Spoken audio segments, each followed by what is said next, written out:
one they're getting at.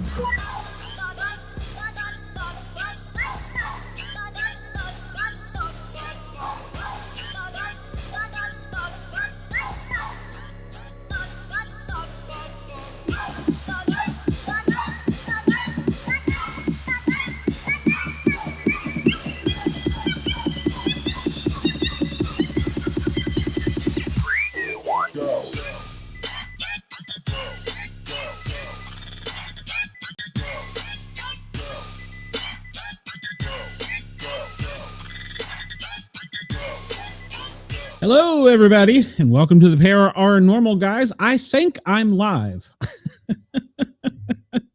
Hello, Yergs Radio, Right Talk Radio, Rainbow Radio, and Dare Talk Radio. We are live in Australia. We are live in Tampa, and I'm thinking we're live here. I don't really know. So we're just going to hang out for a few minutes and see what happens. I got an email that said I'm live. And I appear to be going out on mix. Let's see if one of my cohorts is back here. Yeah, well, there's trouble. Oh, wrong button. Are you there? Can you hear me? I am here. Of course I am. Well, Chris says he can confirm that we are live and he can hear us. So that's good news. We're live on. Oh, my God. I hate gremlins. It just went nuts. I don't know.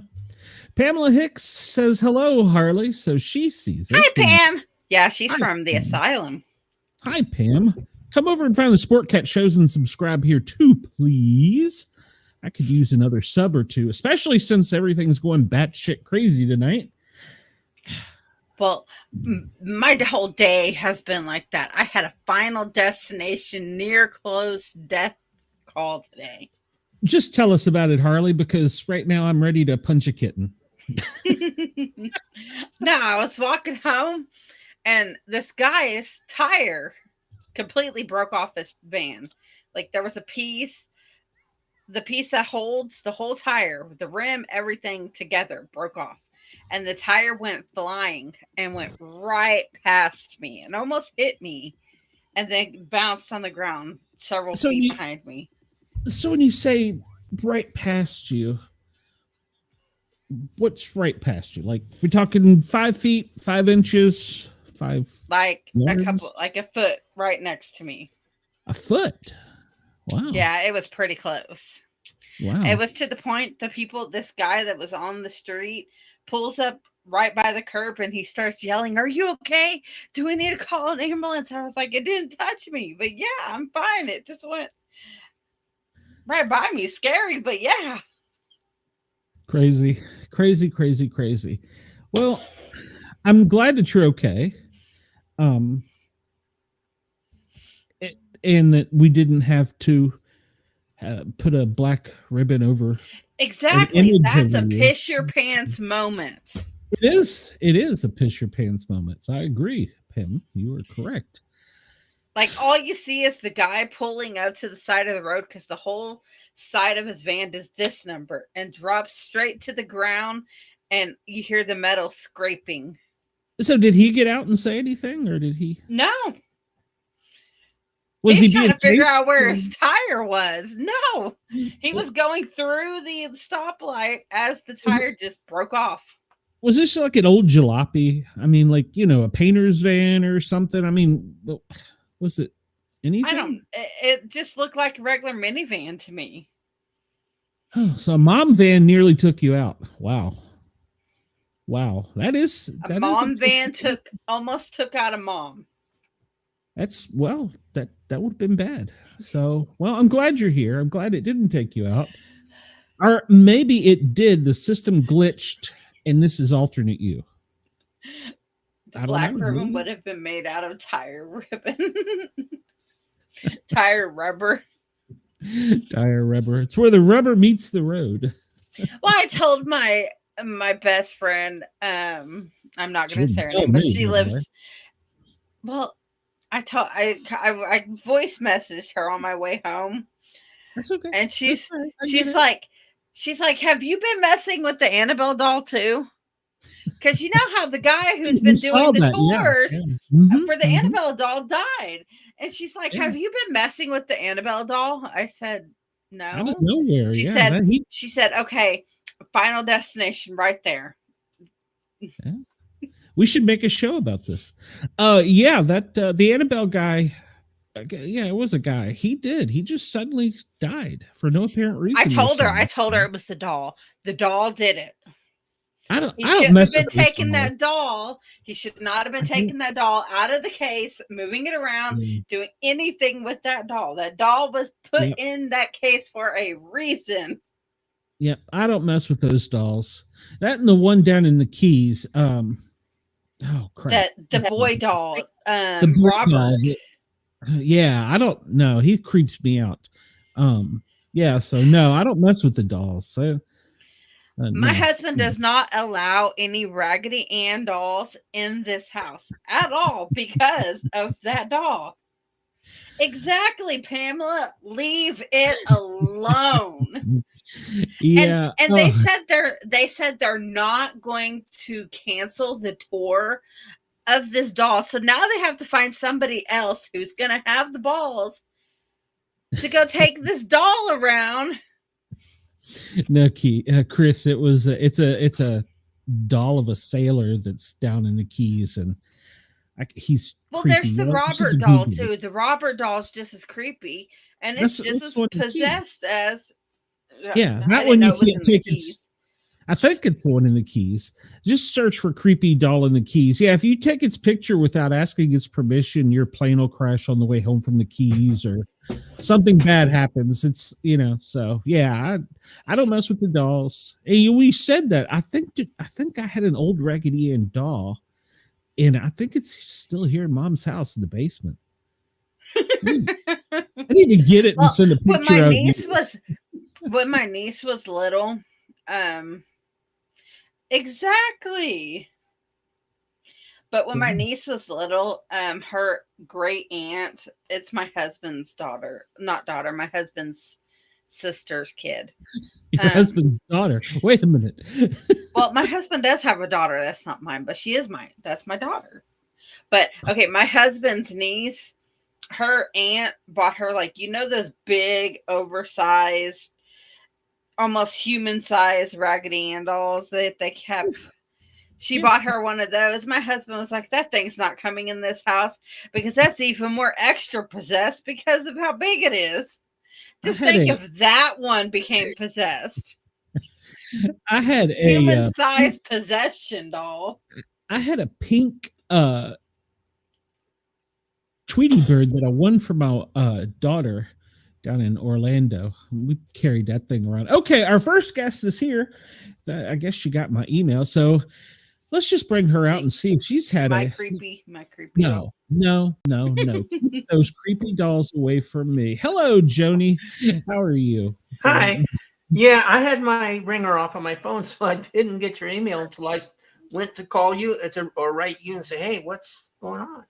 So. Yeah, well, it literally just happened at Showtime, and I don't even know what it was that happened, but it happened. So it was the Raggedy Ann doll you have in your basement. Yeah, it could be. That's well, I used to be a musician, and I played with some pretty top Latin bands, and we started a show once, and this has happened to me twice. Once a speaker caught fire, a little tiny speaker that was behind me, it caught fire and started setting out sparks. The other time it was an amp. One of my amps caught fire and started putting out smoke. So, is that a paranormal thing? I don't know if it's paranormal, but it's certainly a close call. Good Lord. Yeah. Well, did you hear her story? Did you happen to hear it?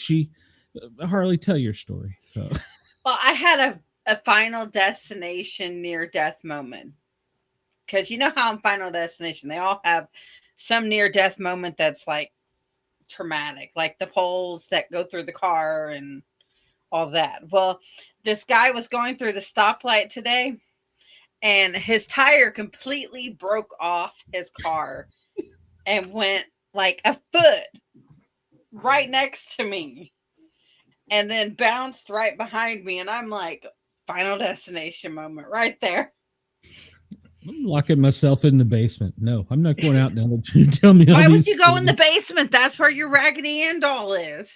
Yeah, I'll go look for it. So Joni, we've had you on here before. How the hell are you? I'm doing great. Really good. Except it's kind of hot out there. I went for a ride today. My bicycle, my tricycle actually, and so it's my second ride of the season, and it's still risking rain, risking hail, and just hot as heck. Where the heck That's are how it you? was for me today. I went to a walk, and on my way home, it was like, hurry, because if not, the rain's gonna pour on you. Wow. And then when I get halfway there, the sun comes out and it's really muggy, and I'm like, so I'm sunburnt from the sun. Yeah. Where are you at, Joni? I'm in Denver. Oh, okay. Oh, yeah. You guys did have some crazy weather. I saw that. So yeah, but you guys are used to crazy weather. So It's been crazier. I mean, it used to be, May rolls around and I've got bicycle season. But nowadays, the rain can come early. For instance, last week on, I think it was Thursday, I checked the mail, I checked the weather, and it says, oh yeah, 3% chance of rain, 9% chance of rain, 3% chance of rain, 15% chance of rain, and then in the evening starts to go up, 49%. I ride to work, and when I'm at work, someone says, the weather's coming in. I go, I know, it's later this afternoon. I went and rechecked it, and it said, no, in another 2 hours, it was going to be 49%. Then it was going to be 79%. And then we're going to go up to 89% chance of rain. So, it changes. Yeah, no kidding. Oh, looks like Joni, Sammy Yo wants to add you. You have who? Oh, I'm going to ignore him. So, Joni, you have a new book out. Tell us about it. The Calling of the Grull is the first of a 3-book series. I actually I wrote this book. It was a few years ago, what I did, I didn't write it as a book. I wrote a chapter and released a chapter on Amazon, and every month I released a new chapter on Amazon, and that was working pretty well for me. I was gaining readers. People were waiting for the next chapter, and then halfway through will be the third book, my sales went to zero. And short time later, Amazon came out with this thing called Vella, where they let people put short stories up all the time. So because I did it a month at a time, each chapter is like a whole story. But then I do have certain, common themes going through it. The people, first of all, it occurs about 10,000 BC, 12,000 years ago. And the people, the Grull people, are peaceful people. They live in a valley. Nobody bothers them, and they're like completely ignorant of other tribes or other peoples because, well, for one thing, they're just hard to get to. But they live in this valley, and an unusually bad rain comes and floods the entire valley.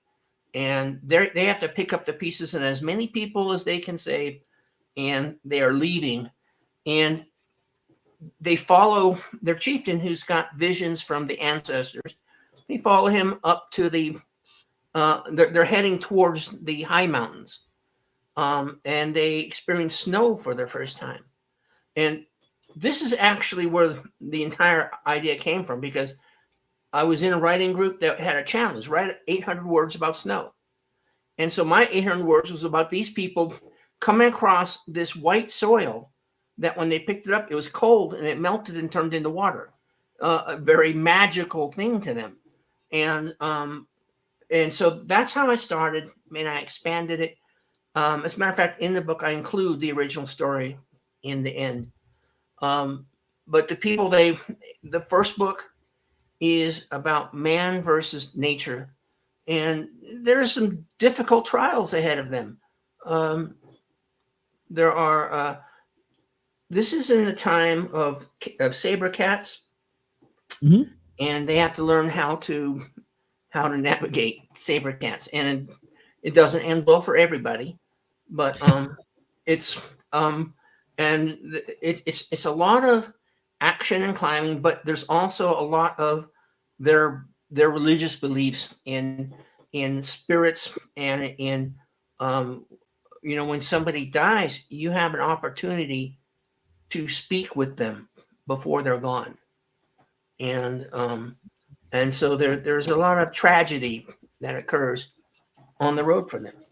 But that's powerful too, that they get the chance to speak to them before they die. Actually, it's after they die Oh, and after before they leave. Okay, that's powerful though. I mean, and that would Interesting, challenge, though. and that would challenge their beliefs for that time period.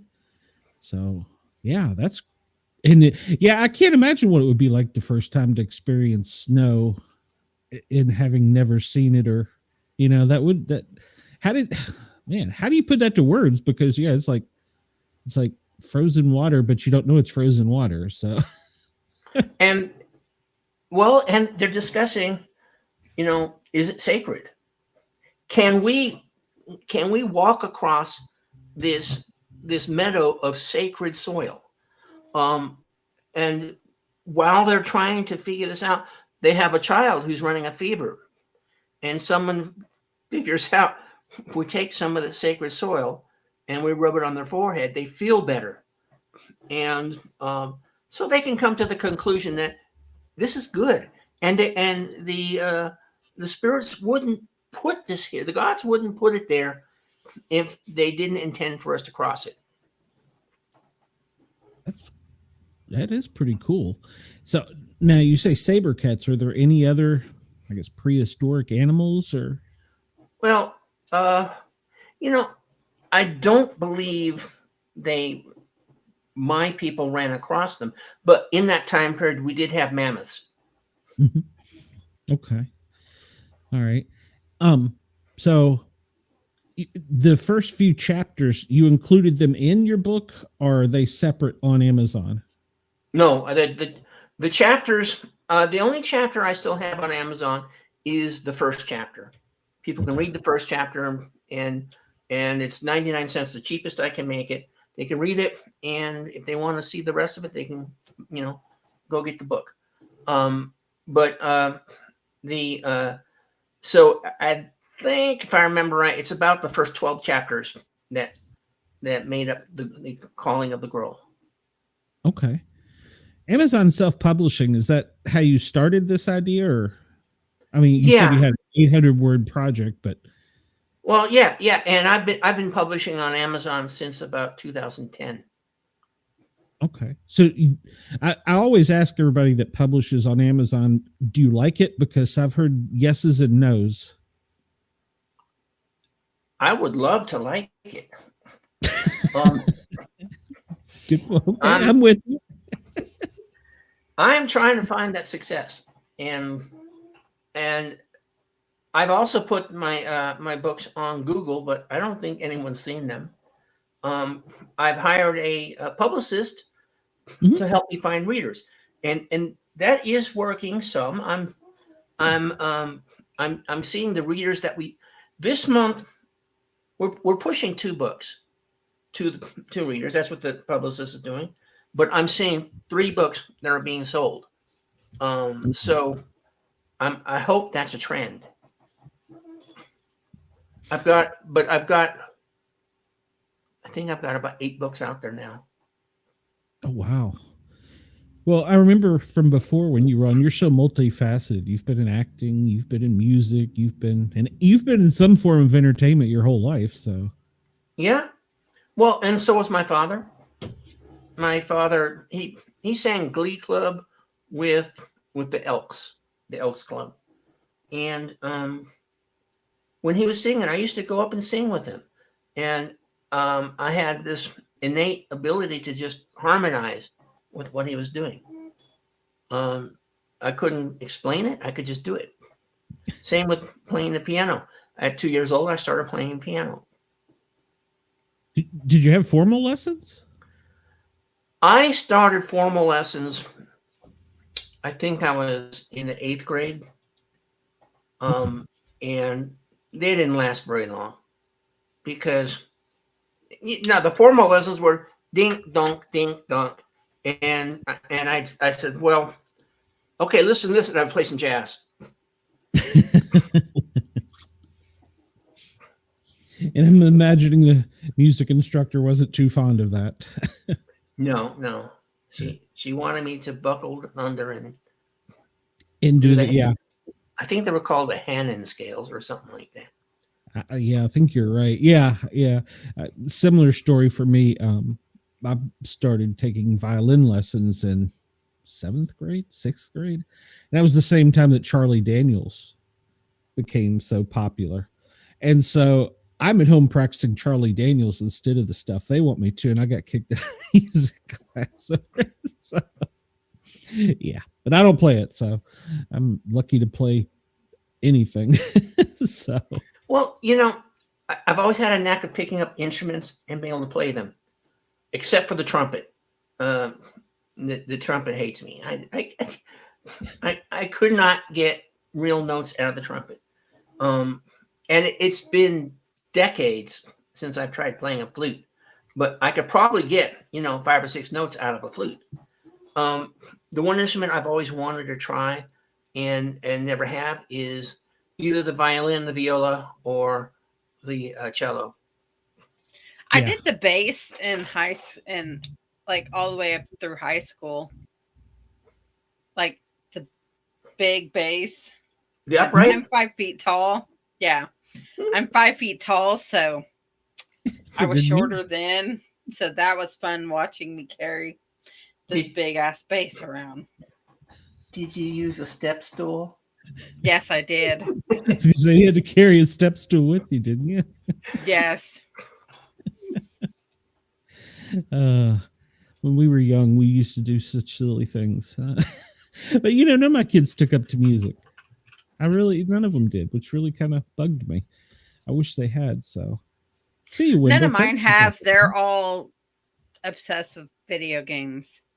I told them they need to get good at that and make money so they can support me if that's what they're obsessed with.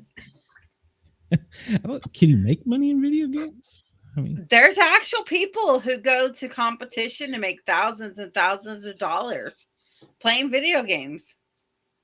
Who knew? All right. Oh, okay. Thank you, Salty Dog. Salty Dog, I need to talk to you off the air, Salty. I got a bone to pick with you. So the other bone with a dog. Well, no, it's one of our regular viewers. He has quite the vocabulary and imagination. So he harasses our guests and my co-hosts. But I'm glad I have to chat off. It don't bother me, like, because one of my co-hosts, since Glenn's on my co-host, and I have another one who's quite, how do I put it? Obnoxious. Well, obnoxious, and I should qualify. I like Jeremy. He's got a very. He's very vulgar. Yeah, he's vocal and vulgar, and I've worked with him for almost 2 years now, so nothing guests say can faze me. Well, that's good. Because I've heard some. Well, the problem, and this is taken away from Joni's time, but the problem that Salty did is one of my co-host husbands heard it, and she's no longer allowed to co-host. Watch the show. So, yeah, Joker is unique. So, yeah, Jeremy's a nice guy. I wasn't mad at him. So, Joni, your other 2 books, are they in the series of this one, or is it a different one altogether? There, I haven't gotten the second one was scheduled to be put to be re-released. There's another book in front of it that's kind of got it's been delayed. It was supposed to be released on the 4th. And I want to get that one out, and then I'm going to release the second book to the Grull. And the second book, now the first book is Man versus Nature. The second book is Man versus Man. They at the end of the, well, no, maybe I won't tell you the cliffhanger. But they run into other tribes, and it's not all pretty. The third book is partially written. I think I've got maybe 8 chapters written, which means it's close to finished. And that's about the time when the sales went to 0, and I said, okay, I'm going to shelve that and work on something else. But I do plan the book I'm working on right now. I'm going to finish and send it off to my editor before the end of the month. And then when I get her feedback, I might do a little bit more on it, but it'll be coming out this year. And after I finish that, I'm going to go finish the third book to this series. Okay. And then I'm going to go do the 5th book to my Magic series. Yeah, I forgot you had the Magic series out too. So I don't know how you find time to do this. So how do you keep your creative edge as far as, because you're going between books. How do you keep your edge? Do you keep like a log or diary, or is it by the seat of your pants? No, I don't need to do it. The characters do. I just listen to them, and they guide me to the end of the book. Okay. Well, you're not the first author to say that. So yeah. Okay. Oh, good. I'm not the only crazy. No, I've had several authors say that, and I've had several comic book artists say that. They're like, oh, I start with an idea. I know Bob's going to start here and he's going to finish here, but what happens in between, Bob determines. So I don't think I'm that creative. I have to be a little more structured. So I would have to keep a log of each character. I do start off with a outline that I tend to follow, but as the characters start having their own ideas, new characters get introduced that weren't in the outline. Things get moved around. The worst case I had was a book that was getting too big. I mean, I was already up around 140,000 words, and I wasn't even to the middle of the story yet. So I started dissecting it and turned it into 2 different books. And that's probably the biggest challenge I've ever faced. Was dissecting them up? Yeah, because as I went back to the scenes I'm already 140,000 words. So all the stuff I've written, some of it is leading up to what's going to be in the second book, and some of it's leading up to what's going to still be in the first book. So I had to find ways to take those out and move them across. Did you have to kill any characters along the way? No animals were killed in the second of the book. They were nobody harmed. Yeah. Well, and then, so when you turn this over to your editor, the one you got now, how does your editor, let me think how I want to word this. What kind of relationship or dynamic do you have with your editor? Because I've had some authors say, I get the reply back from my editor and I won't read it for 2 days, or I'll read it and won't say anything to anybody for 2 days. It's like a love-hate relationship. You love them, but you hate them at the same time. She's new. I've only worked with her once before, and it wasn't to edit the book. It was to help me write query letters and things. And I did that, and they were good. And I got nowhere, and I said, okay, I'm going to continue self-publishing, and I'm going to hire a publicist. So that was that whole train of thought. But she's still somebody I trust. And now I've already done like a dozen revisions where I've gone through it and fixed words and maybe changed something, put things around. Right now, the last revision I'm doing a little bit checking for things that don't make sense. Like I had a couple characters put a cover on their car because the car was bright and easy to see, and they were putting a cover on it so they could hide in the woods. And as I'm going through this on the 12th time, I'm going, wait a minute, they cannot sit in their car and wait for these other guys to come down the road if they've got the cover on the car. So I had to like finagle a few things in there. So, but that's what I'm doing now, and she's going to do basically a proofread. Okay. And then she's going to call her publishers and say, you got to see this, and then she's going to call, the movie studio and say, you guys got to see this. That's my thought. That's her job. So yeah, well, that's every author's dream, is to get onto the big screen. Yeah. So, but you've already done stage, so that would be awesome for you. Actually, my first stage was, let me think back, 1977, I believe. And I took the original script for War of the Worlds by Orson Welles, and I shrunk it down to 12 minutes. And yeah, it went quick. But we performed it on stage as a radio show, and I was playing the organ, the music and stuff, and it was a blast. I'm sure, but good Lord, how did you condense that down to 12 minutes? I shortened a lot of reporters' speech.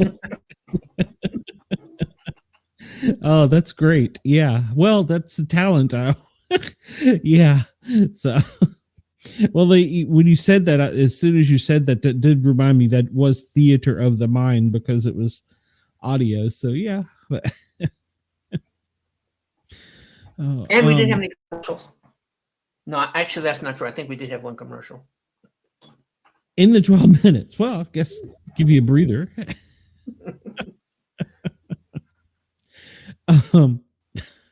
You amaze me every time you come on with you play the instruments. You've been on stage. So have you done radio? I've been on the radio.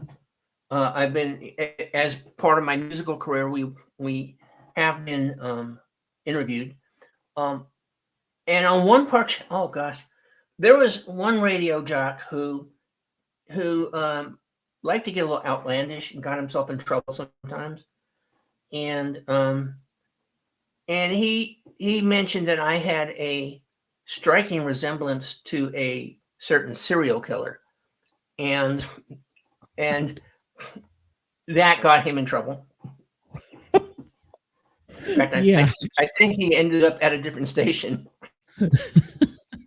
Yeah, that's not a good way to treat your guest. So, well, you're on the radio now. You're on internet radio in Tampa.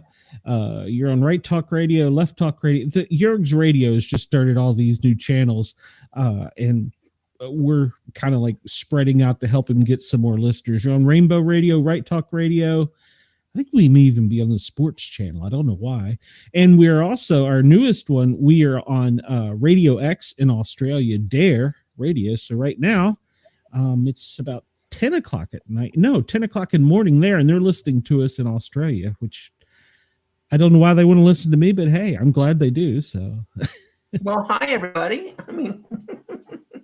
Yeah, you got a big audience tonight. Yeah, this is actually our first show. And when everything went bonkers, I was like, it figures our first show on, go on Radio X in Australia, and boom, it screws up. So, but we worked through it. We got you. So, well, Harley, you haven't said a word. I've been talking too much. I feel like I'm cutting you off when I say something. No, you're not. I just reading the chat. Oh, I pay Salty's over there. I see him, but I love him, but I can't highlight his comments. uh, so what do you have? What's next for you? Well, like I said, I'm finishing up the third book to a series I call the Virus series, and it's about it's a techno intrigue with spies and and you know things going on and and and computer code and artificial intelligences, and so I'm finishing up the third book. Probably isn't going to make me a lot of friends with certain people, but I think it's going to be a great read. And when I get the feedback from my editor, she goes, no, you went too far. But sometimes that's the best type of book that does go too far, because it seems to get a lot, like, I've noticed a lot of the books that I read are, some people would say, too far over that line, but those are the books that I seek out, are the books that go too far. Are you talking spicy? Yeah. Yeah, I thought so. That shocks me. So, is It your shouldn't shock spicy or you. Joni? Is yours spicy, or are you trying to do something? Not too spicy, but I am introducing some elements of politics, and I'm not using any names from current. But I started writing this a while back, and the current politics has grown to match what I've been writing for the last 8 months. Who could have imagined this? So, but I'm also another thing I'm doing, which is I think is I don't want to say unique, but is special. Is you like to have books where you've got a main character that grows, and by the end of the book he's learned something and he's improved himself. Well, in this book, I have two characters that are growing in completely different ways, and I'm kind of I try to only give the reader hints a little bit here and there, and let you get used to it and grow into it with the characters. So, but that's what comes next. Sounds pretty And awesome. the first book was called The Mother of All Viruses, which I wrote during the Iran War. Or was it Iraq? One of those. We've invaded and so the many. second It's book was hard The to Queen of say. All Viruses. But this was the I finally got a name for it. The Alpha and Omega of all viruses. Okay, So it's the beginning it'll and be the the end. I originally thought I was going to write 5 books, and then I realized they're all the same. It's all the same. That somebody does something, attacks the computers on Earth, the navies go crazy, and it's like 5 seconds from mutual destruction, and then somebody saves the day. And I thought, I can't just keep regurgitating that, so I put an end to it. Okay, so the virus gets everybody in the end, or do they become zombies? The virus. Okay. Didn't you say virus? I thought you said well, virus. I was going to tell you, but your audience is so big now. Oh, well, yeah. Sorry. I'm jumping ahead. Okay. One of the things I'm going to introduce that's not going to be popular with some people is that God has granted this AI, this digital creature, this digital being, granted it a soul.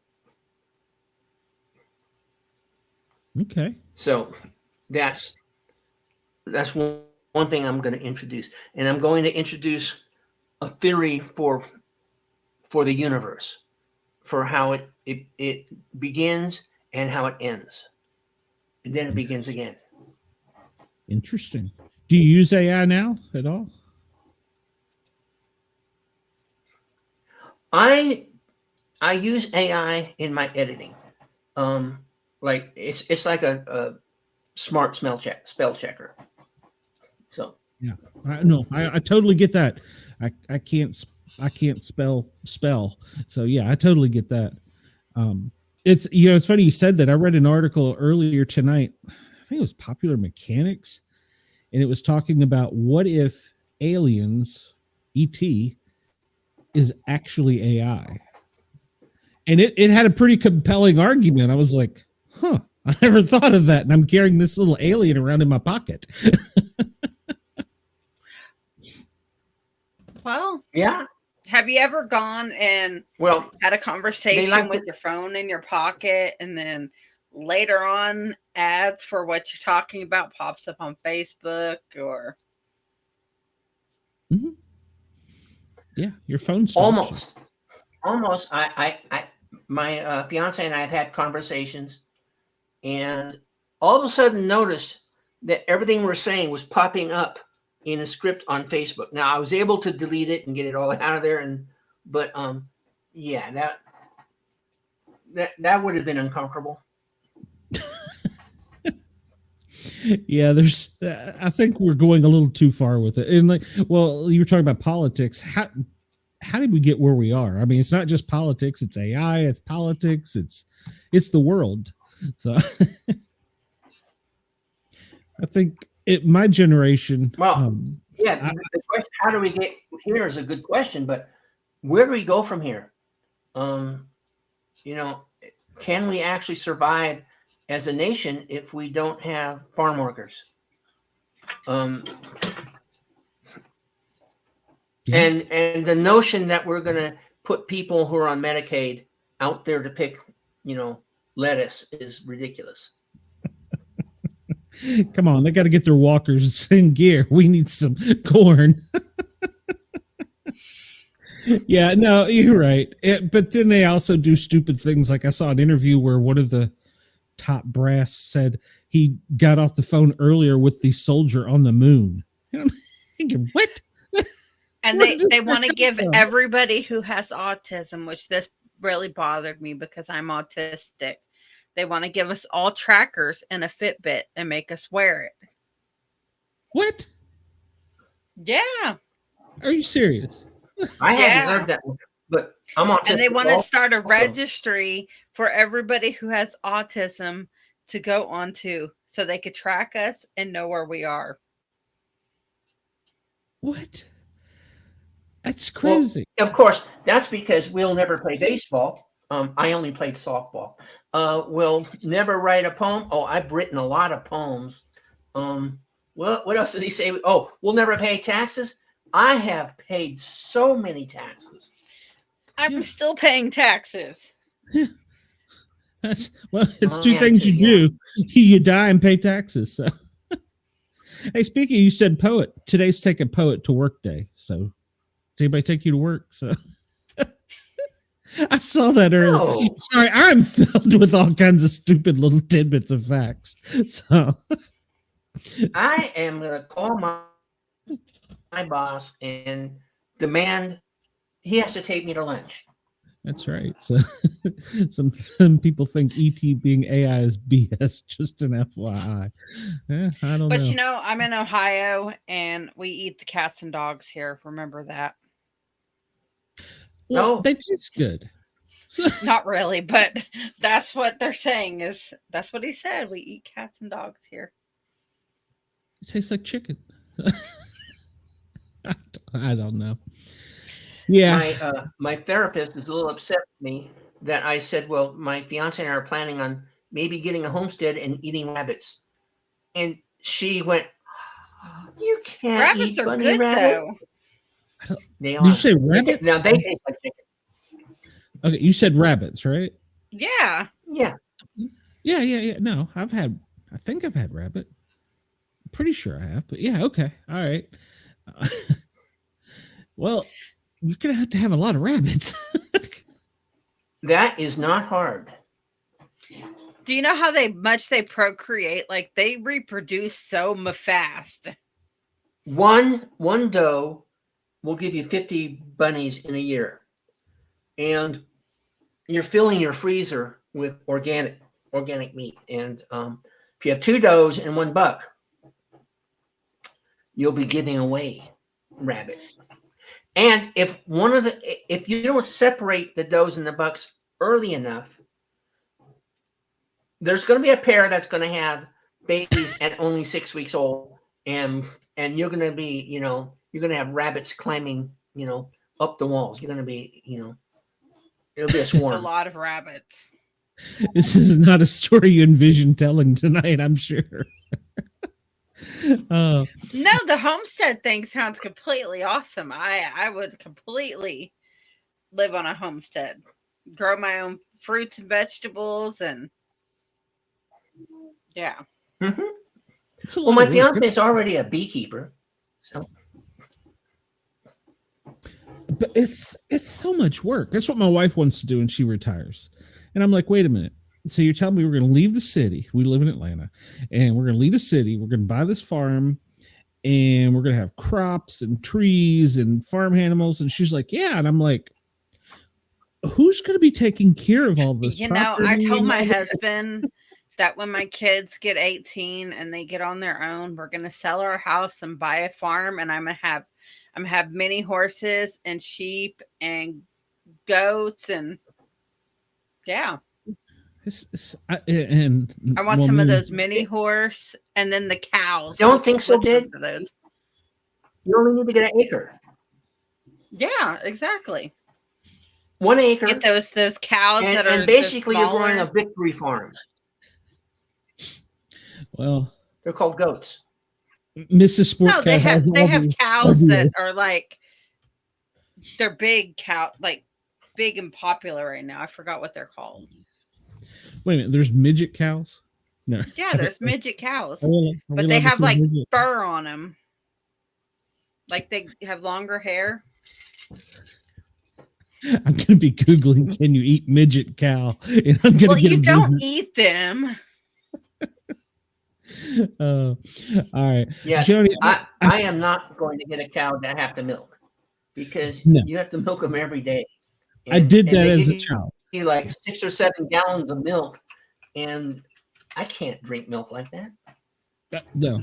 Well, my uncle was a veterinarian, and I would spend summers with him growing up, and I did the chickens, the cows, all that. Yeah, no. That's why I told Mrs. Sportcat, I said, condo in a beach. We only take care of what's inside the condo. Everything else is done for us. We're still discussing this, but we have a few years to go before we have to worry about it. So, my fiance and I were both already past retirement age. I'm just waiting to, I think I told you before that the system that I work on in IT, we're just waiting for them to finally build the replacement so we can, sunset it and say, you've been good, but dust to dust or something to the computer. There's a robot somewhere that'll take it over for you. So Joni, I have a long way for retirement. I hate to, because we got in here late. It's already 10 o'clock and Doug's backstage, so I need to get to him. Tell everybody where they can find your stuff, and if they want to find you, if they want to get in touch with you, where they can find you, and hopefully you'll come back and see us again when you get your next book. Yeah. I have a website. It's www.jordanatlargebooks.com. That's www.jordanatlargebooks.com. But it's also very easy to find me on Amazon. Just go to Amazon and look for Jonni Jordyn. Johnny with an I, Jordan with a Y. All right. Very good. Well, you get back to working on your books. Check out my reviews, because are they good? No, say go check my reviews because they are good. Okay. All right. I don't mind doing that. We'll have to look you up. So, yeah, well, I've got tons of books I want to read. I'll add it to my list. Joni, have a great night. Come see us again soon, and get busy working on that other book. It's not going to write itself. So, and I got to get busy getting those next 2 out. Yeah. Thank you very much for having me. Yes, ma'am. Thank you for coming on. We're glad you're here. So we'll see you soon. All right. Bye. All right. I'm glad she came in. Oh, I guess I may have pushed the button a little too soon. I'm sorry, Joni. I'm glad she came in, even if we were a little bit late. Our next guest, Doug Lawrence. He has written a book that actually sounds pretty dang fascinating because he's talking about the next pandemic could be grief. So let's bring him out. Doug, welcome. How are you? I'm doing all right. Thanks very much. Sorry, we're running a few minutes behind. We had gremlins. I don't know if you heard me tell Joni, but we had it started a new system and we went live in Australia and everything just went gone. Technology has a way of doing that. Gremlins. So. Yep, gotta love them. Well, the one tonight was real. I told earlier. I said, "Talk. I got to go punch a kitten." I'm so bad. I'm a perfectionist. So, Doug, tell us a little bit about your background because you are a grief counselor, correct?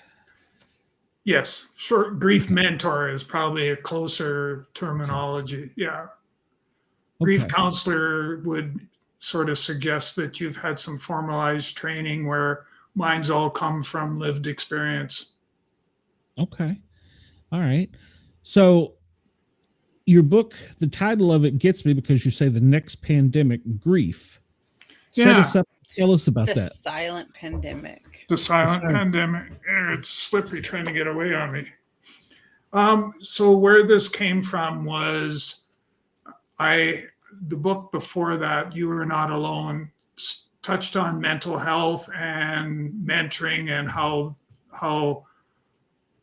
mentoring could play a role in the support structure of mental health. And so I just continued that or carried that theme on. And what had happened was, and it wasn't planned by any stretch of imagination, was that a lot of the content for grief, the silent pandemic, came as a result of the interactions my good wife Deborah and I had, where she ended up in 2021, she lost the battle with cancer. And so I drew a lot of motivation to write the book, but more importantly, a lot of the content came from some of the lived experiences that we went through. And one of the things that stood out the most was that, that was at a time frame when you couldn't even get in the hospital to visit any family members or anything like that. And that was what we were faced with. But what was interesting was that, the COVID was still rampant, and they labeled it with the term that it was a pandemic. And yet, if I counted the number of people that were in the hospital that were going to either were suffering from grief or were going to be suffering from grief, there was no comparison whatsoever. And so I thought, I'm going to write a book so that people get an understanding of what grief is all about and how they need to create a coping strategy to deal with it. And that, we need to help others who are going through that suffering process. Absolutely. Yeah, that was a long answer. Yeah. No, that's great, because that was I want to try and think, it was a dark, almost medieval time for us because I worked in public safety. I was a paramedic firefighter, and you're absolutely right. I mean, there were people standing outside of hospital windows with whiteboards communicating with people inside the hospital, and it was sad. And there were people that there were floors we couldn't go on and things nobody but staff could. And you're right. So many people. And it was like a darkness that was just in the air. I mean, It was a very strange time. It was almost like a reset for society, I think, in some ways.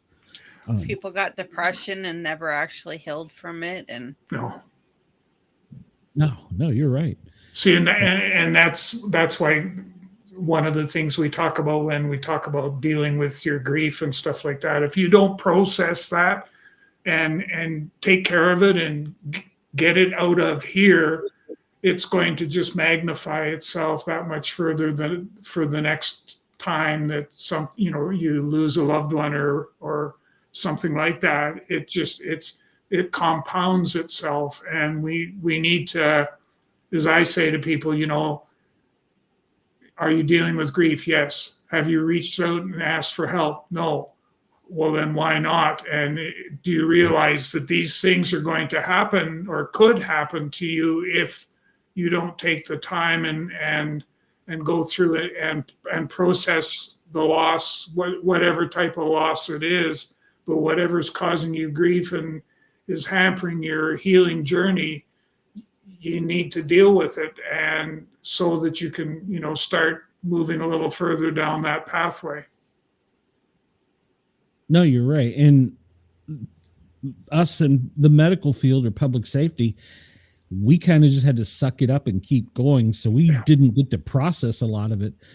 Salty Dog says the last 2 generations have been pampered from birth. The result has become that anyone under age 30 these days are simply unequipped to handle not only grief, but any minor discomfort.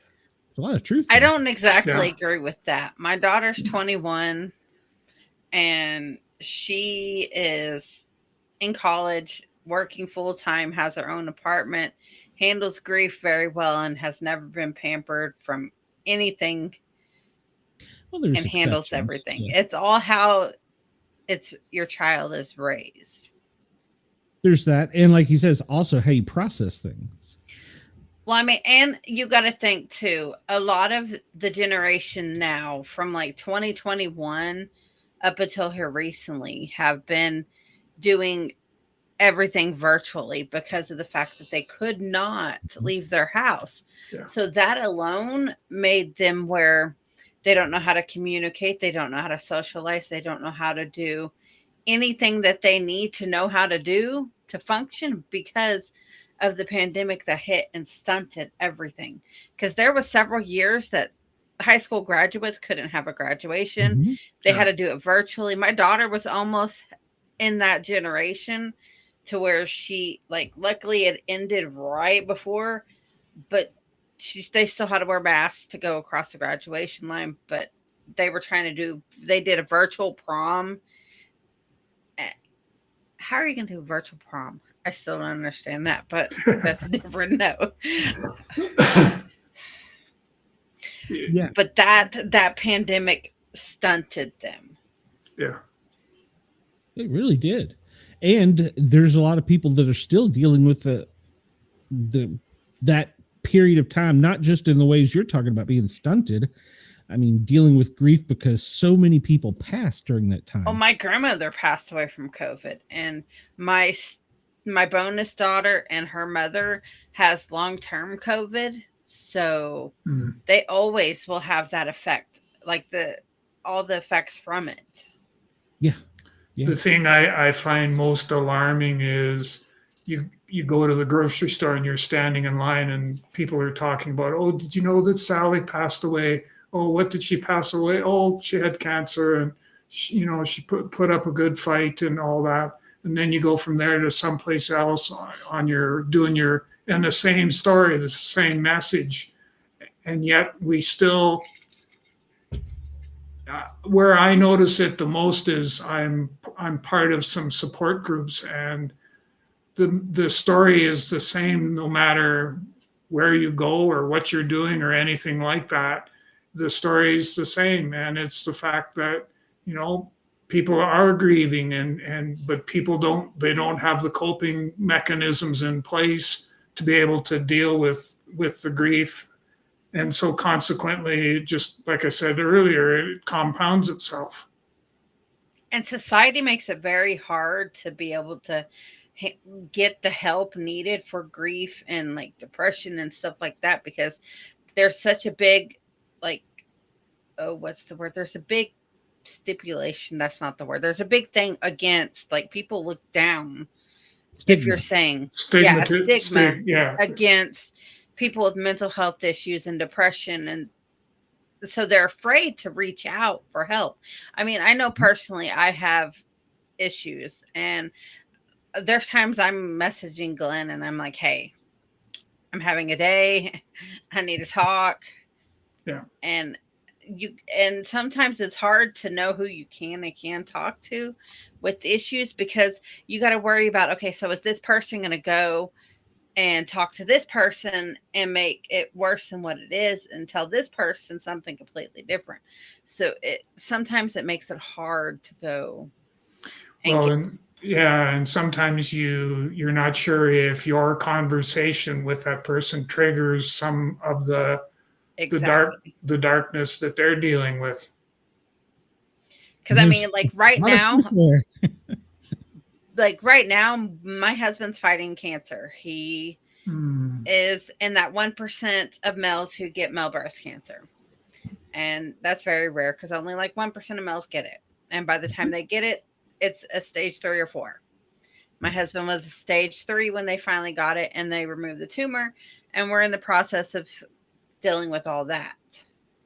And so luckily I have a few friends that I could talk to. Luckily Glenn's one of them, about everything going on, because it's not easy dealing with it when your husband is angry because of this. And he's a veteran, so a lot of his issues he has stem from serving his country.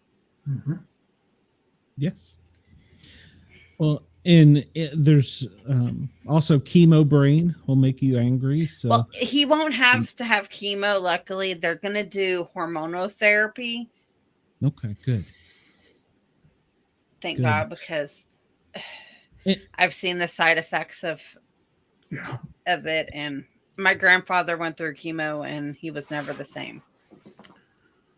Deborah lasted 3 days. She went for chemo, and they as I said, they sandblasted her with this miracle drug that was going to fix everything, and all it did was it shortened her lifespan by 3 days. Yeah. I worked in a cancer clinic for a while. I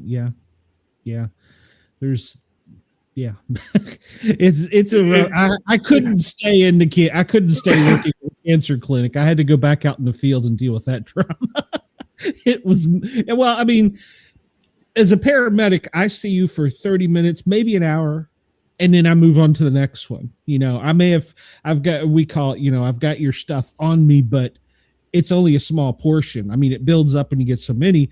But when I was working in the cancer clinic, sometimes you would know a patient from anywhere from weeks to months. And you start, you're giving them, because I was one of the ones that would get chemo, you start to say, oh, hey, how's your uncle? How's your son? And you develop a relationship, which is a form of medicine I was never used to. So it really bothered me. But yeah. Salty says, imagine if Americans shut down with grief before, say, penicillin was invented, how many mothers watched their children died from infection.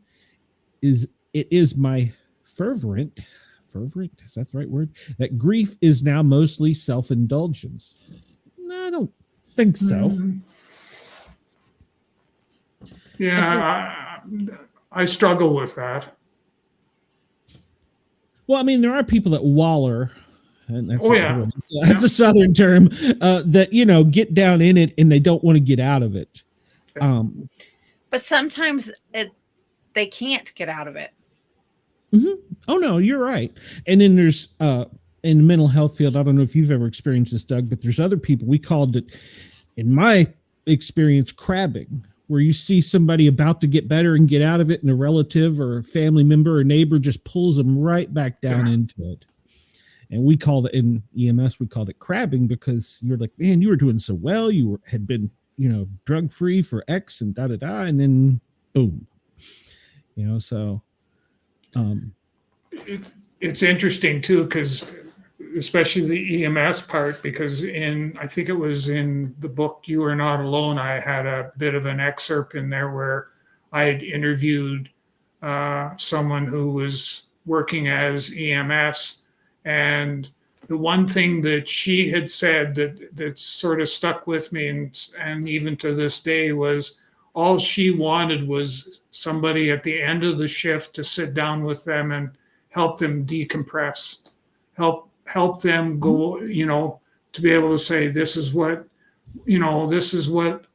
how I'm feeling as a result of my 12-hour shift today, and I'm having a tough time. I'm drifting to the dark side, and I need somebody to pull me back. And she said that was every day. That was just common. Mm-hmm. Yeah. And they gave us pizza. I mean, honestly, that's what they did. They give us pizza. It's a joke in EMS now. So, here, sorry for your grief. Here's a pizza. Yeah. No, and because a lot of people didn't want to look at either PTSD or grief as a medical problem. They wanted to look at it as something you could just brush off and walk on. There are people that can do that. They're not an anomaly, but there are people that can do that. But there's a lot of people who see, whether it's you see a car wreck or whether you have a family member pass, and it gets. I have an example of that, Glenn. Yeah, so I lived in Oklahoma, in Norman, Oklahoma, dead center of Tornado Alley. My husband was a first responder for the May 3rd tornado in Oklahoma that destroyed all the more that was really, really bad in like 1999. Things he saw from that gave him a PTSD to the point every storm season, it was bad. To the point we had to move to Ohio because he could not function from April or however long storm season was with living there. Yeah. Oh, people don't realize what your triggers are. I mean, like, for instance, I was taken out of my EMS career by dog attack. Not the way I planned on going out, but you don't always get to pick your battles. Yeah. And I think it was the first year off, football season started, and Monday Night Football, if you remember, if either of you are football fans, player got hit really hard on the chest, young kid, and he went into cardiac arrest on the field. And that set me off. Yeah. And it was spiraling down. I mean, luckily, my insurance company, not the city or workers' comp or anybody else, but it was my insurance company that threw lifelines out there to therapy. But, you don't know what it's going to be. I mean, yours is different than hers and is different than mine. And so, there's things that you don't even think about that trigger you. I was up till like 6 a.m. watching every news channel, sports news channel, trying to find out, what had happened, so, and then I couldn't. I understand that. Like, that's how my husband was for like tornado season. Every computer was on weather. Every TV was on weather. He had everything consisting to weather. And the funny part, my middle son wants to be a meteorologist and a storm chaser. That's good though. That's good. Yeah. Well, my husband was like, he's like, so when you get old enough, we're going to go storm chasing. I don't see my husband doing that, but my middle son since kindergarten has wanted to be a meteorologist and a storm chaser. He may. I mean, what are some of the ways you suggest in dealing with it, Doug? And then I have a follow-up question about that. I want to know if you've ever worked with hospice. I have not. No. Short answer, no. Okay. So what are some of the ways? I don't think I could do that profession, work with hospice. No. No, I couldn't. Those people who work in hospice have big hearts to be able to do that. Yeah. Or they drink a lot. So I'm like, yes. I mean, I found that doesn't work. It doesn't. The drinking a lot just doesn't do it. No, the drinking, drugs, What are some of the best coping methods that you've got experience with? The one that stands out the most for me is just having somebody that I can talk to. So somebody who will listen and hear. And if they have walked in those shoes before, that they're comfortable enough to be able to share that, and to be able to get the message across that what we talk about is confidential, stays between us, and you can feel, I want to be able to create that safe place for us to have this conversation is a large part of it.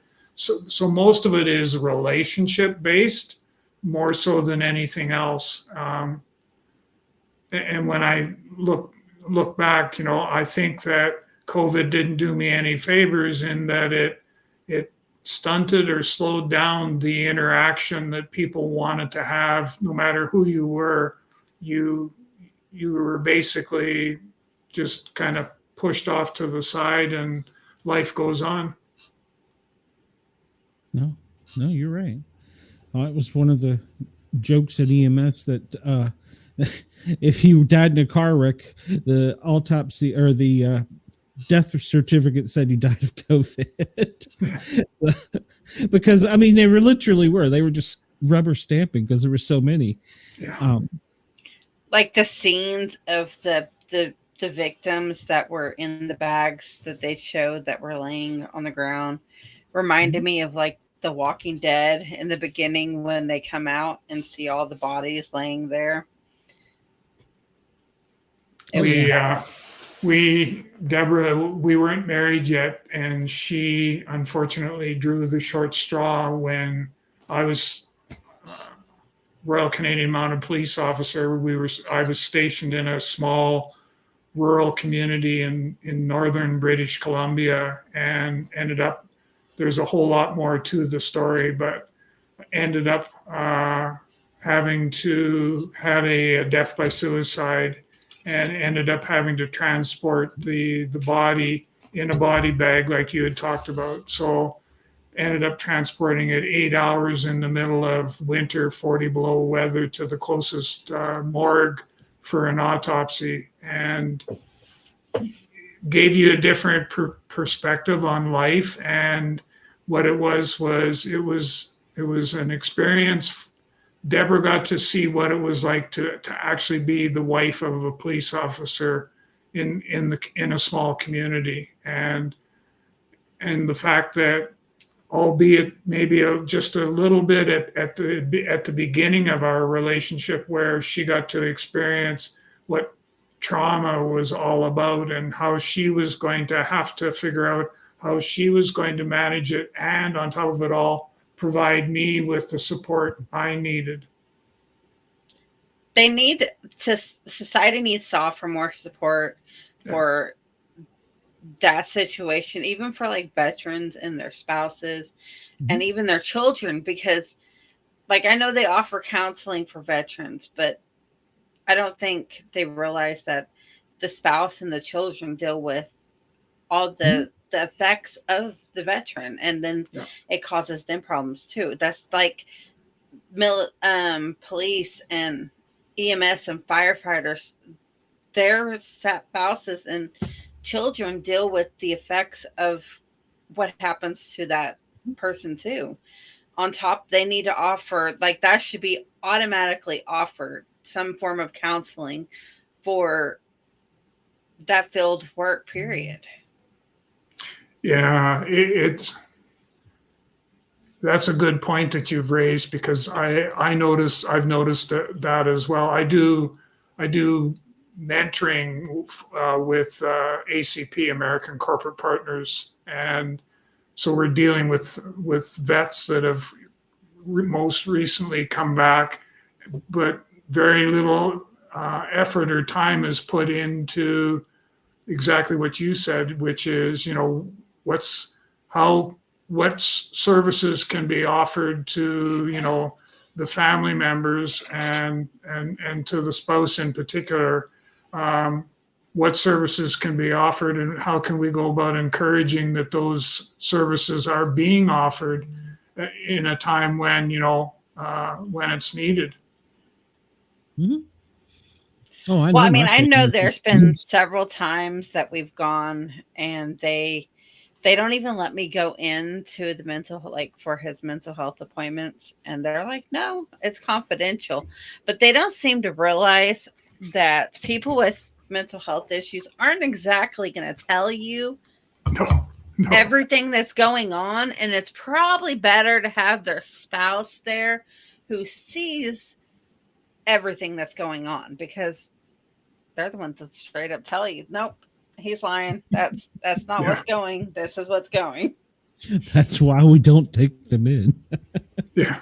Mrs. Sport Cat would go, put his ass away. So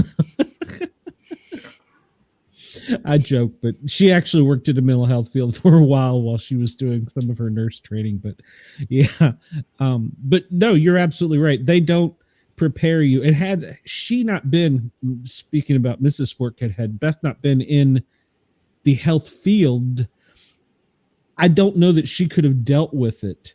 And there are still stories that I'll say something one day and she's like, I've never heard that. And I'm like, yeah, there's a reason. So, and I remember days where I would come home from work after having been up for 40 hours straight, and I would walk into kids' rooms and I would unplug their alarm clocks and they'd find Dad laying on the couch with a bottle of Jack Daniels snoozing.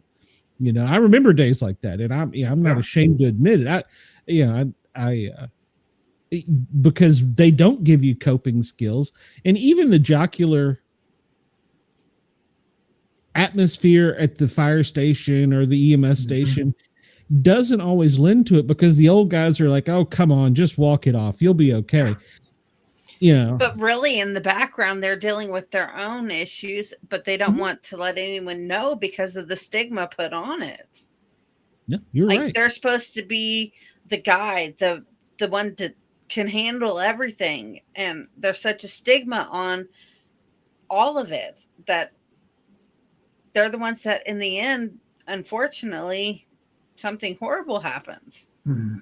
It's a sign of weakness, and if we don't deal with that weakness, and the bottle of Jack Daniels, in my case it was a bottle of Scotch whiskey, that only lasts for so long, and then what?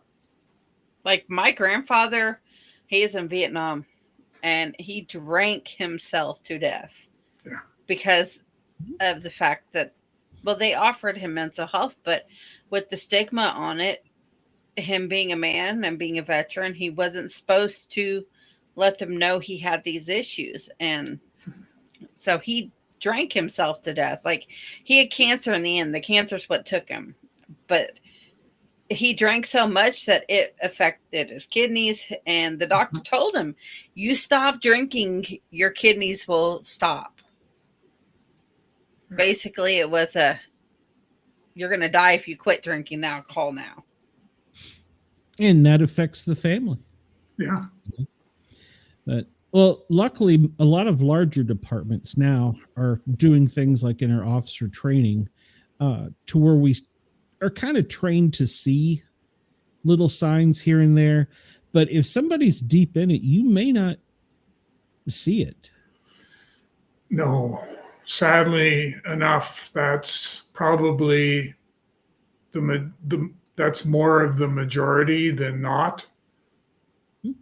Because even some of the police officers here that are stationed in isolated places, they're not getting the counseling that they need. They've got no one they can turn to at the end of the shift and say, oh my God, I didn't realize if I'd have known that the job entailed this, I probably wouldn't have done it. And yet that should be part of the training. Like, it should be part of the training to be told up front, hey, this is part of the job. You're going to possibly see this and this and this, and your life's never going to be the same. Oh, the job changes you. It really does. It changes you. So, and I was a paramedic. Well, I was an EMT and paramedic instructor. And that was one of the things I told students. I said, you may think you know what you're going into, but you don't. And this is your time to get out without any shame. You're going to see, you tell them stories and things, and that's a normal day. and we would have students.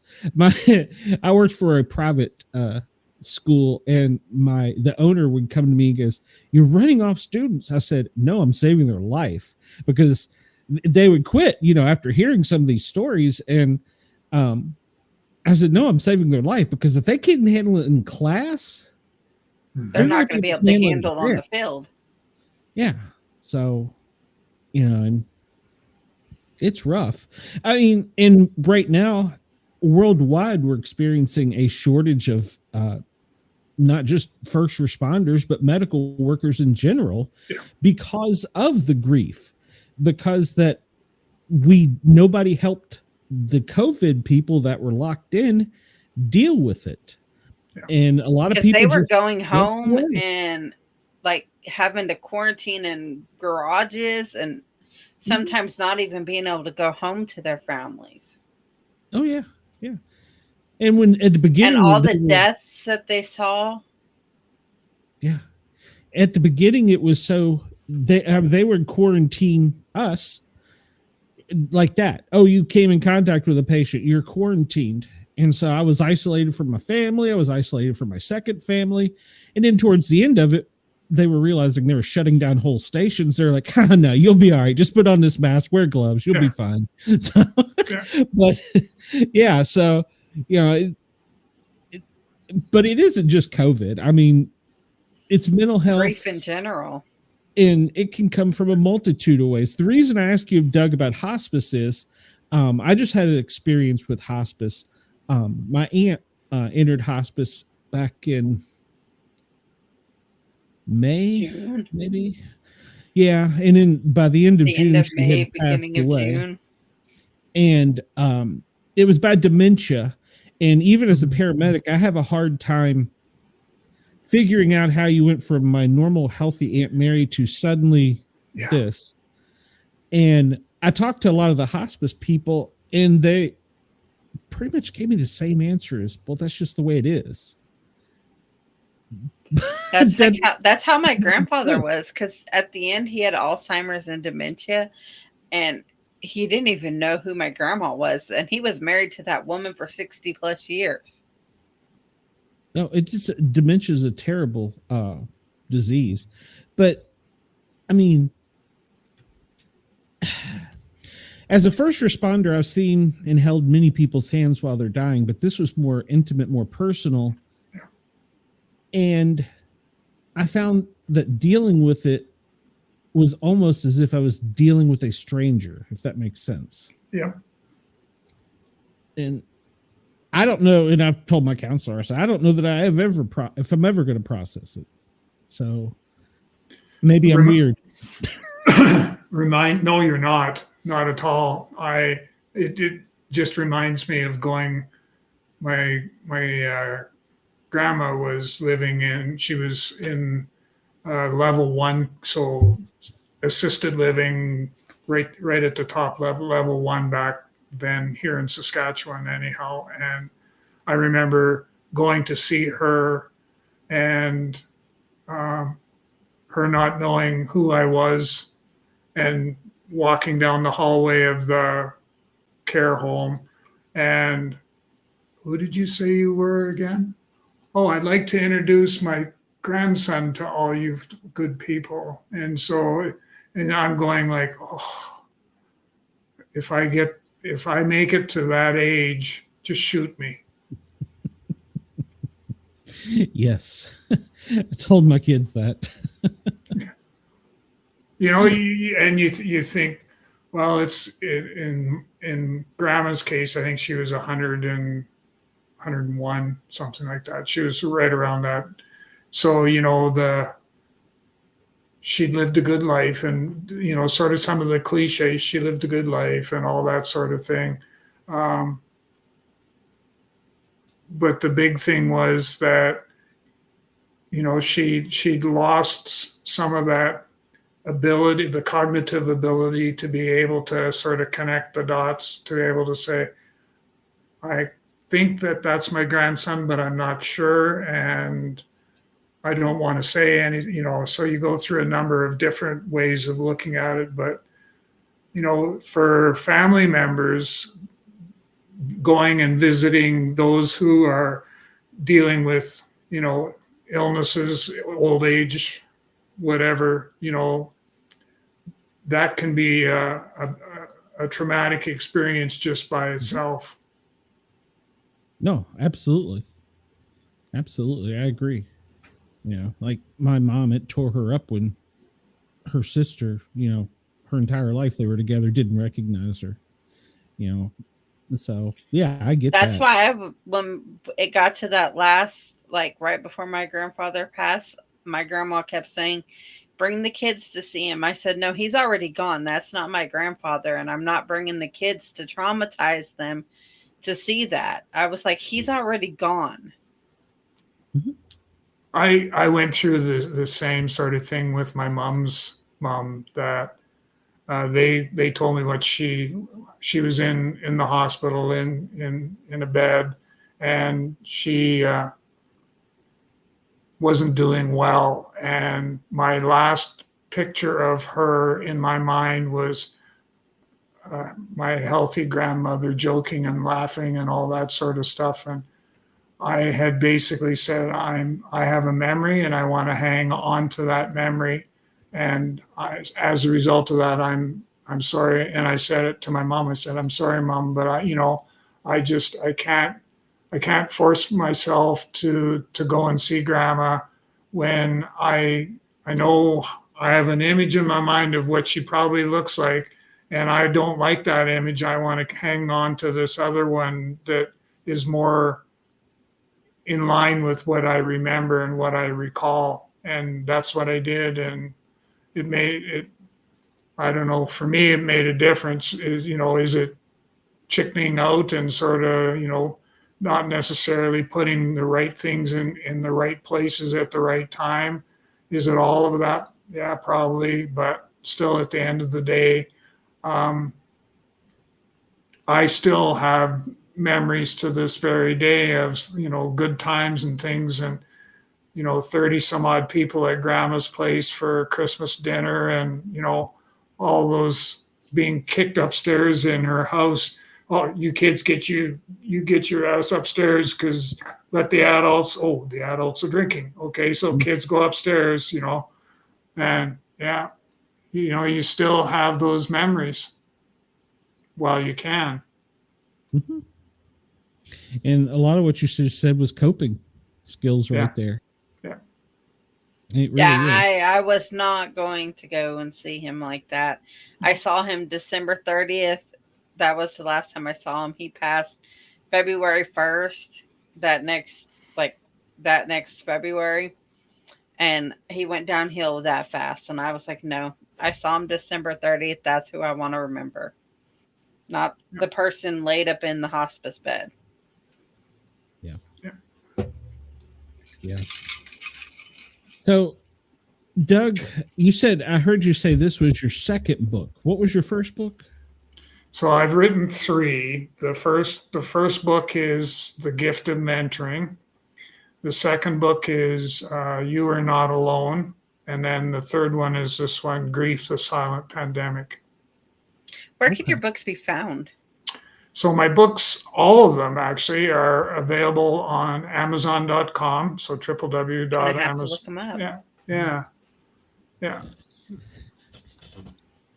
I know there's probably some listeners, and I don't know, we're in Australia as well, that could use these type of things, and it's something you can enjoy in this privacy of your own home, and use some of the things you learn from the book to deal with your grief.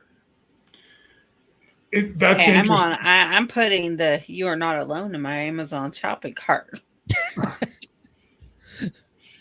So the You Are Not Alone is the one that it's heightening the awareness that mentoring, the actual technique of mentoring can actually be part of the support structure for mental health.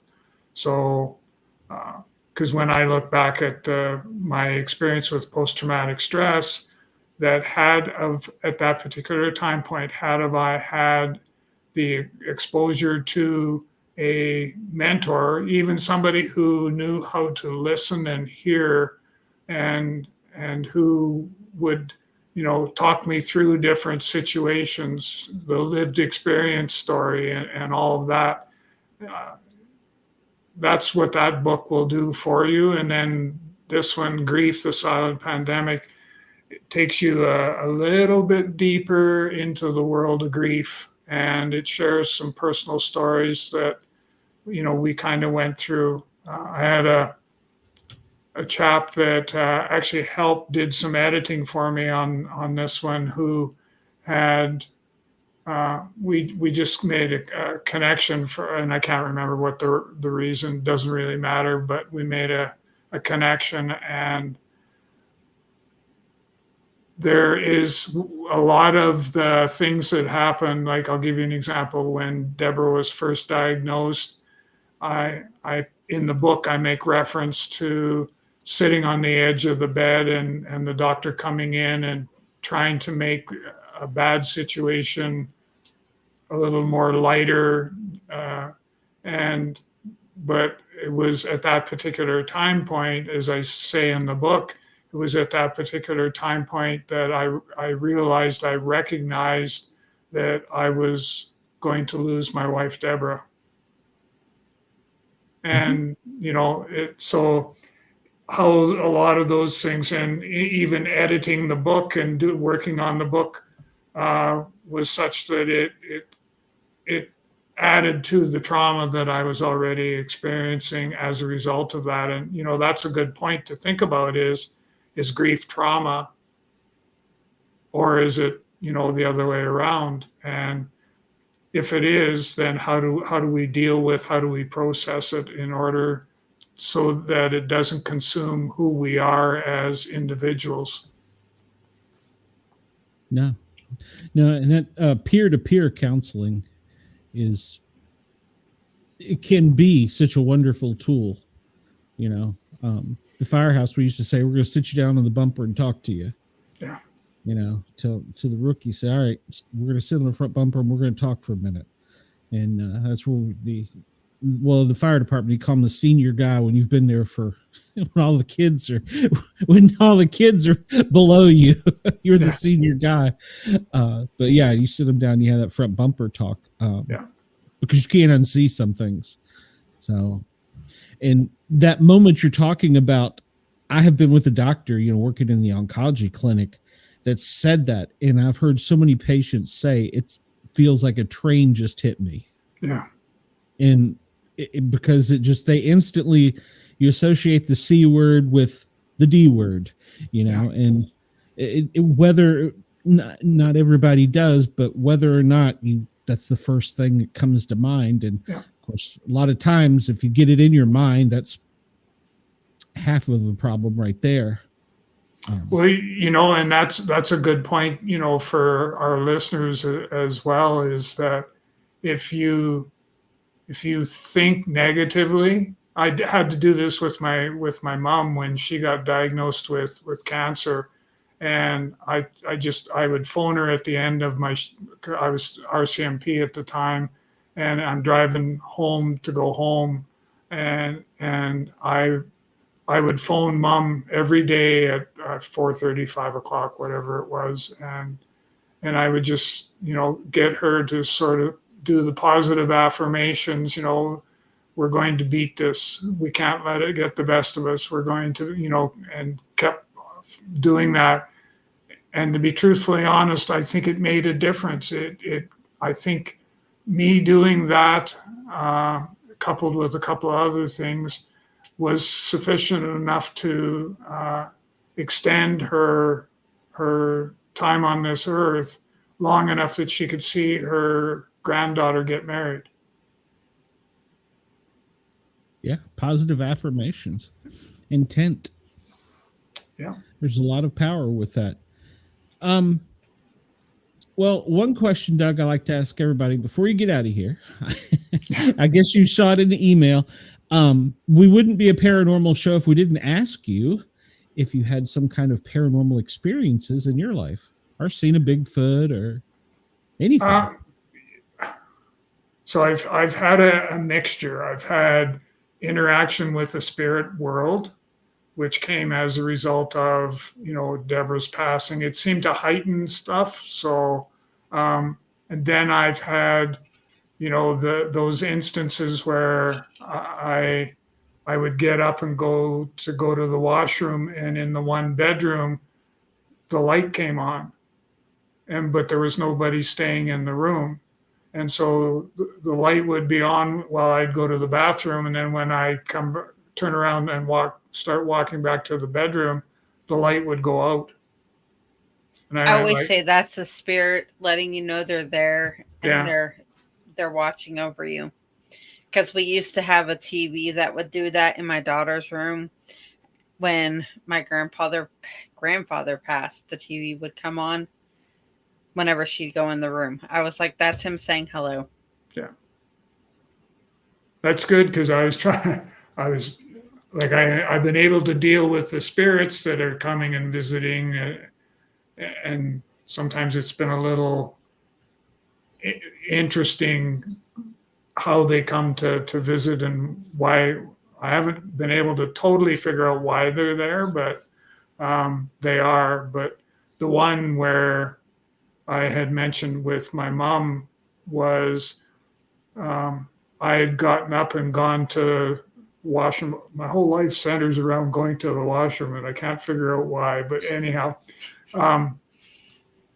I was having this conversation with this spirit-like body, and they had come to take Mom, and I bargained, had a conversation with them, and got them to allow her the opportunity to stay and to be able to go to her granddaughter's wedding. And then, I even said, if you need to take somebody, take me, which they were determined that it was going to be her. And so she actually got from November until May or June, I think it was, of the next year before she actually passed. I think dealing with some of this grief probably thinned the veil for you. I think is probably why you were having them experiences. That, and sometimes they say the spirits are just trapped, and they're dealing with the grief they could never let go. So maybe they're coming to you for your mentorship as well. I always like to think that because we get phantom smells that we only smell whenever that person was around, or certain things would happen that only would happen when that person was there. Like, we always say that that's that person letting you know that they're watching over you, or they're proud of you. Like when my daughter graduated from high school, she got the phantom smell right after she got off that stage of that smelled like my grandfather. And I was like, that was him telling you he was there, he watched you, and he was proud of you. And so we try to take the positive for paranormal, because my husband's sensitive with paranormal. He's really sensitive. And I'm not, I am, but I'm not, if that makes sense. Like I could sense when something's there, paranormal wise. And I've seen things that I probably, that haunts me to this day, but we try to let our children know that not all paranormal is bad. Yeah. Because we don't want them to be afraid of the paranormal. Oh, that's true. It's not all bad. I mean, there's certainly bad aspects, but there's bad aspects of everything. I mean, there's bad dogs, there's bad people, there's bad everything, so you can't just. Hey, my husband has seen a vicious paranormal dog that was chasing him. Hmm.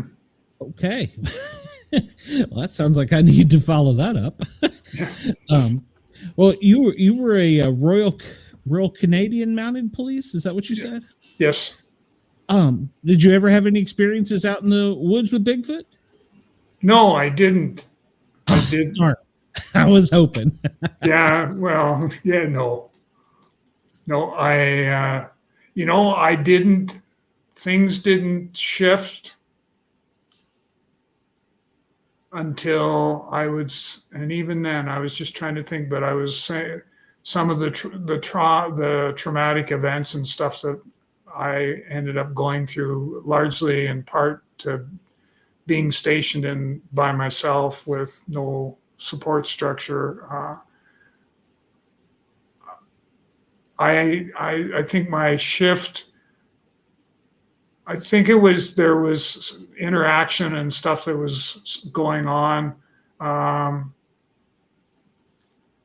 But for me, I think what happened was after I had a couple of really horrific traumatic events take place, that sort of shifted everything. And I started to get visited more often. I started to experience different types of feelings that somebody else was there, and I couldn't figure out why. And it came to pass as time went on. I did what was the past life regression. I knew it would come to me sooner or later, and I did. I ended up spending a couple hours with a hypnotherapist, and we did past life regression, and that kind of brought a little bit of clarity and stuff to what I was experiencing. And then for the grief part, what I do recommend to people is that if you're really struggling and having a difficult time and you didn't get proper closure, that you should think about spending a little bit of time with a psychic or a medium, and work and just giving that place of safety for your loved one that you just recently lost, to give them a chance to be able to get their closure, but also for you to get yours as well. That was a Well, long answer. They do say trauma does open your third eye. Yeah. Yeah, no, I I agree, and I'm sure you saw things on the streets you could never unsee. So yeah, I agree. Well, Doug, we're about to run out of time here. Are you working on another project? Well, I've got a couple that I'm kind of playing with a little bit. One is it's been suggested that I need to write book number 4. So I'm collecting my thoughts. One of the things, and I throw this out there for your listeners as well, is one of the things that we're talking about is to write a book that speaks to grief, but more importantly to the spiritual aspect of grief, and how, depending on where you are with your spirituality, does that have an impact on how you deal with grief and how you process it. So that's kind of one idea that's floating around out there. The other thing that we're doing on the mentoring side is I have a business partner, and we are working at adding on making the International Certified Journey Mentor more complex by adding in elements of mental health and grief to the certification that we have in existence today, so that people will become more interested in pursuing the certification, but more importantly, will do some additional research on their own to kind of beef up a bit of their own criteria that they need for certification. Okay. Well, I know we have a lot of public safety people that listen and watch my show, so you might get some takers on that. And if you ever want to interview a crazy paramedic, I know a guy. So Okay. well, thank you for your time, and your book is going to help a lot of people. Yeah. And I'm really glad that you wrote this series of books, but I'm even more glad that you took the time to share with us, because like you said, a lot of people don't like to come out and say, No. I have a problem.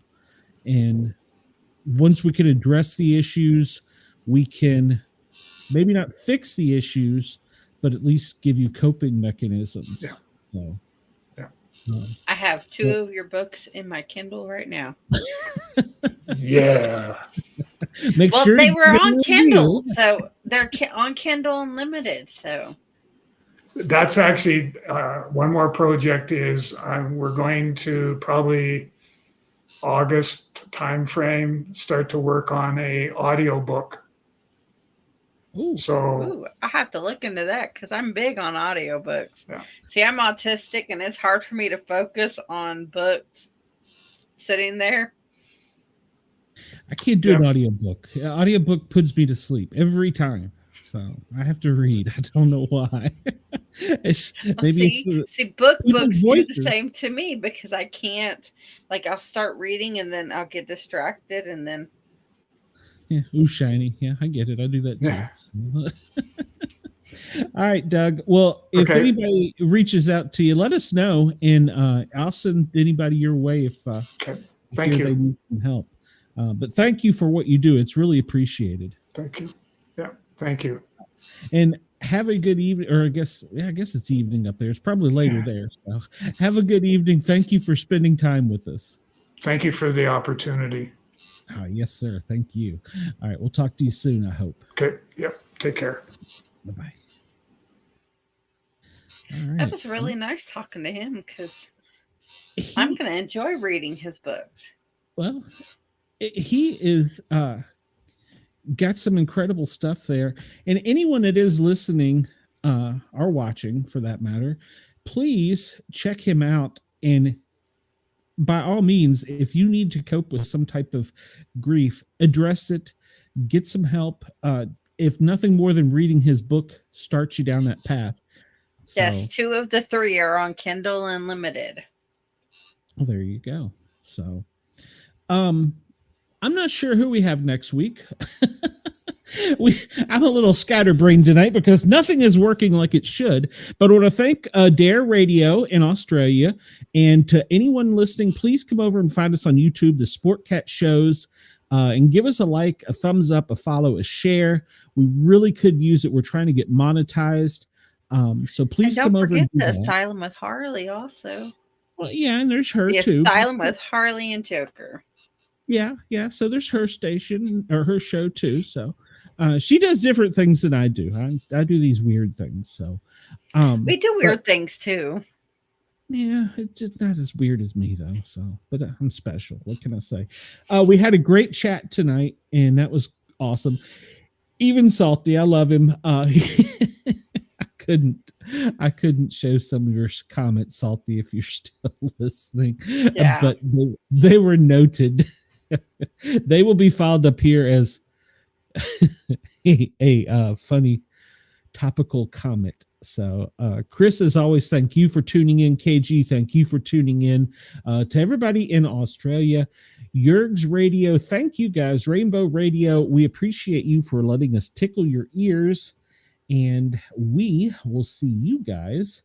Well, the Sport Cat Daily Gazette is tomorrow, so we'll be live overnight in Australia, so you can hear us there, and of course 1 to 3 Eastern on the East Coast. I have my silly little show. Anything you want to plug, Harley, before we get out of here?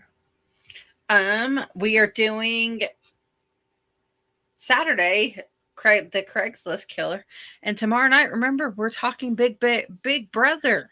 Oh my God, I totally forgot that. I needed to pimp that on Australia radio. Yes. Tomorrow night, the big chat, we will be going over the Big Brother US show right after live eviction. So who's it going to be? Oh my gosh. I know who I want it to be. So Yeah, me too. And we will be talking about all the live feeds. Oh my gosh. oh yeah, I hear you are there for the tea. So, I knew you would be. I told you. What did you get me hooked on here, Glenn? It's my summer trailer park trash. So I love Big Brother. So yeah, make sure to check us out tomorrow night. It'll be around 10 o'clock. We will be talking everything Big Brother. And in fact, I recorded the episode, so I got to go watch it. So the Wednesday night episode, it was taped, so we're okay. Everybody have a great night. We'll talk to you soon.